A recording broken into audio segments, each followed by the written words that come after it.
Hey guys, అందరూ ఎలా ఉన్నారు? నేనైతే చాలా బాగున్నాను. ఈరోజు మన వీడియో వచ్చేసరికి ఒక రోటి పచ్చడి మేము ఫ్రీక్వెంట్గా చేసుకుంటామన్నమాట.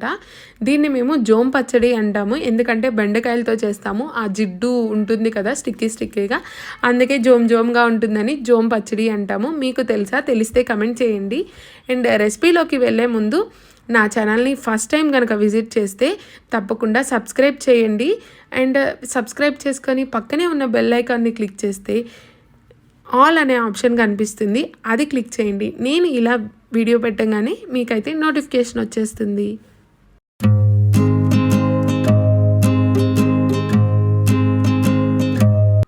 ఈ రెసిపీ కోసం ఒక 6 నుండి 7 బెండకాయల్ని ఇలా సన్నగా కట్ చేసుకున్నాను.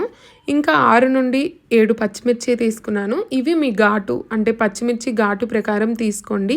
ఇంకా ఒక 4 దొండకాయలు, వీటన్నిటిని ఫైన్గా చాప్ చేసుకొని ఒక గిన్నెలో అయితే వేసుకుంటున్నాను. మీ దగ్గర బీరకాయ ఉంటే అది కూడా ఒక చిన్న ముక్క తీసుకొని ఇలాగే సన్నటి ముక్కలు తీసుకొని వీటితో పాటు వేసుకోండి. ఇందులోకి ఒక గ్లాస్ నీళ్ళు అయితే వేసుకుంటున్నాను. ఒక చిన్న కప్పు జస్ట్ మునిగాయ లేదా అన్నంత మటుకే వేసుకోండి. మంచిగా కుక్ అవుతాయి అన్నమాట. ఇవైతే స్టవ్ మీద పెట్టి ఉడకడానికైతే పెట్టేసుకోండి. ఇప్పుడు ఒక ఉసిరికాయ సైజ్ అంతా చింతపండునైతే మంచిగా క్లీన్ చేసుకొని నానబెట్టుకోండి.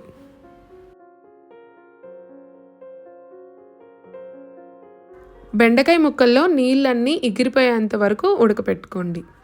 ఇప్పుడైతే ఒక రోల్ తీసుకొని అందులో నానబెట్టుకున్న చింతపండు, అలాగే ఒక టేబుల్ స్పూన్ కల్లుప్పు, ఇవి 2 వేసుకొని మంచిగా స్మాష్ అయ్యేలాగా దంచుకోండి.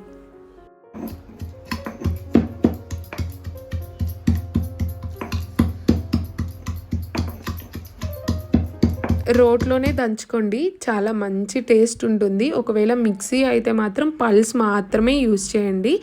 అప్పుడే కచ్చా పచ్చాగా స్మాష్ అయ్యి బాగుంటుంది. ఇప్పుడైతే ఒక 4 గార్లిక్ క్లోవ్స్ తీసుకొని జస్ట్ ఒక్కసారి అలా దంచేసేయండి. స్మాష్ చేయండి అంతే, మెత్తగా చేసుకోవద్దు. ఇప్పుడు ఇంతకు ముందుగా ఉడకపెట్టుకున్నాం కదా, ఆ ముక్కలు అయితే యాడ్ చేసుకుంటున్నాను. నేను ఫైన్గా చాప్ చేసుకోవడం వల్లే నాకు ఈజీ అయింది. నా రోలు చిన్నది కాబట్టి నేను అలా చిన్న చిన్న ముక్కలు తీసుకున్నాను అనమాట. లేదు పెద్ద రోల్ అంటే మీరు ముందు కట్ చేసుకునేటప్పుడు పెద్ద ముక్కలు చేసుకున్నా కానీ ప్రాబ్లం ఉండదు.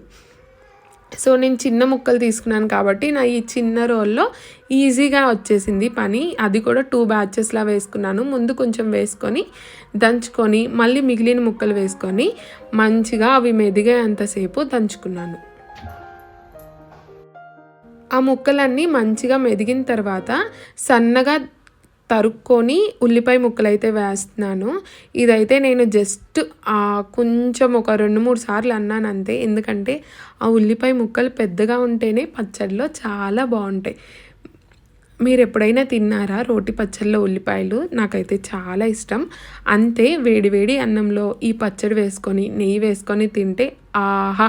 ట్రై చేయండి, ఎలా ఉందో కమెంట్ చేయండి. Thank you so much for watching.